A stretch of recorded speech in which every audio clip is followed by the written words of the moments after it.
మొదటిసారి ఎన్టీఆర్ దేవర మూవీ గురించి మాట్లాడారు నందమూరి బాలకృష్ణ. దేవర ట్రైలర్ అయితే చాలా క్లియర్ గా ఉంది. ఎందుకు అసలు ట్రోల్ చేస్తున్నారో నాకు అర్థం కావడం లేదు.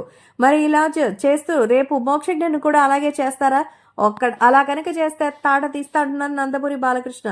ఈ మధ్య ట్రోలింగ్స్ అనేవి బాగా ఫ్యాషన్ అయిపోయింది. ఎందుకంటే ఒక సినిమాని ట్రోల్ చేయమని డబ్బులు ఇచ్చి అడిగితే ఇంకో 2 సినిమాలు అలాగే పుట్టుకొస్తాయి. మరి ఆ తర్వాత వచ్చేటువంటి ప్రతి చోట అలాంటి చీదరింపులే వస్తాయి అంటూ చెప్తున్నారు. కాబట్టి సోషల్ మీడియాలో సంబంధించినటువంటి విషయాన్ని ఎలాగైనా సరే ఈ పూటకి భారీగా అయితే తనకే మరి అన్ని హక్కులు ఉన్నాయంటూ చెప్తున్నారు.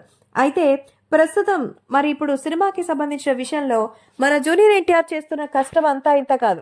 దేవర సినిమా కోసం ఎన్టీఆర్ ఎంతో కష్టపడ్డారు, వర్కౌట్స్ చేశారు. సినిమా కోసం ముందుగా స్క్రిప్ట్ అనుకున్నారు, దేని తర్వాత ఏంటి అని ప్లాన్ చేసుకున్నారు. అంతా కలిసి ఇప్పుడు సోషల్ మీడియాలో సైతం ఎంతో సెన్సేషనల్ గా మారుతోంది.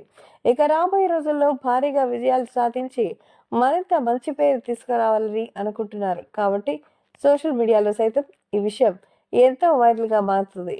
అలాగే అభిమానులు కూడా రాబోయే రోజుల్లో దేవర వేరే లెవెల్లో హిట్ అవుతుందని, ఇప్పటికే 1000 కోట్లయితే మొదటి వారంలోనే పక్కా అంటూ ఎదురు చూస్తున్నటువంటి ఈ టైంలో బాలయ్య బాబు అయితే దేవర ట్రైలర్ పై నెగిటివ్ కామెంట్స్ పై అయితే మండిపడ్డారు. నా బిడ్డ జూనియర్ ఎన్టీఆర్ ట్రైలర్ పైన నెగిటివ్ కామెంట్స్ చేసిన వాళ్ళకి అసలు ఊరికే వదిలిపెట్టని ఆయన అనవసరంగా ఇబ్బంది పెడుతున్నారంటూ చెప్తున్నట్టుగా అయితే సమాచారం. కాబట్టి